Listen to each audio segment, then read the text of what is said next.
Pemirsa, kami awali informasi untuk Anda terkait dengan puluhan anggota komunitas becak motor atau Bentor Makassar bersama Gerakan Revolusi Demokrasi menggelar aksi unjuk rasa di Jalan Landak Baru Makassar Senin 25 Januari hari ini.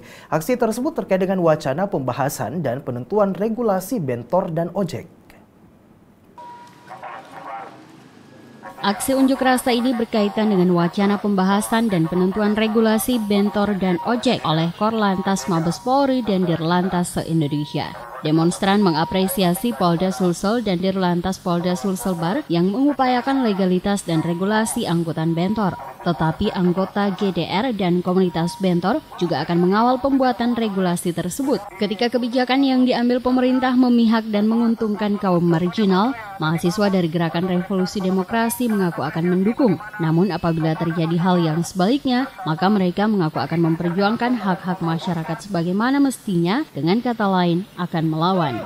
Sementara itu, Humas Polda Sulselbar Kombes Pol Frans Barung Mangera saat menemui pengunjuk rasa mengaku telah menerima aspirasi mahasiswa dan tukang bentor untuk turut diusulkan dalam pembahasan regulasi bentor.